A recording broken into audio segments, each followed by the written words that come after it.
မိခင်ယုံတကောင်ဟာသူ့ရဲ့ကလေးတွေကိုအရှင်လက်လက်မြေကြီးထဲမြုပ်ထားခဲ့ပါတယ်ပထမဆုံးမြင်လိုက်ရတဲ့အချိန်မှာတော့မိခင်ယုံဟာယူသွတ်သွားပြီလို့ထင်ရပါတယ်သူဟာငွေတင်းစားကလေးငယ်တွေကိုမြေကြီးထဲမြုပ်ပြီးနောက်ကိုတောင်မကြည့်ပဲခုန်ထွက်သွားခဲ့တာပါသူကလေးတွေကိုစွန့်ပစ်ခဲ့တာလားသူ့စိတ်တွေပုံမှန်မဟုတ်တော့တာလားမဟုတ်ပါဘူးဒါဟာအသက်ရှင်တန်ရေးအတွက်အဆင့်မြင့်နည်းလက်တစ်ခုပါ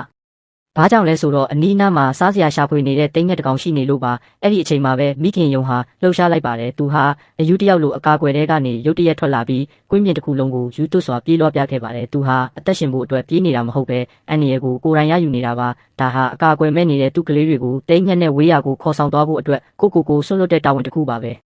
မျောလင့်ထားတဲ့အတိုင်းပဲတိမ်ငက်ကဟန်ချက်ကိုယူလိုက်ပါတယ်တိမ်ငက်ဟာသူ့ရဲ့အလွယ်တကူရမယ့်သားကောင်ကိုဖမ်းယူဖို့အတွက်ခြေသေးတွေကိုစန့်ထုတ်ပြီးအချိန်ပြင်းနဲ့ငုတ်ဆင်းလာပါတယ်ဒါပေမဲ့နောက်မှာဘာတွေဆက်ဖြစ်မလဲဆိုတာသူလုံးဝမသိခဲ့ပါဘူးနောက်ဆုံးစက္ကန့်မှာပဲမိခင်ယုံဟာအကောင်းဆုံးလှည့်စားပြီးရှောင်တိန်သွားခဲ့ပါတယ်တိမ်ငက်ဟာဘာကိုမှမဖမ်းမိလိုက်ပါဘူးတိမ်ငက်မတုံ့ပြန်နိုင်ခင်မှာပဲမိခင်ယုံဟာအချိန်ပြင်းနဲ့ပြေးထွက်သွားခဲ့ပြီးအဝေးကိုပျောက်ကွယ်သွားပါတယ်တိမ်ငက်တကောင်လုံးလည်း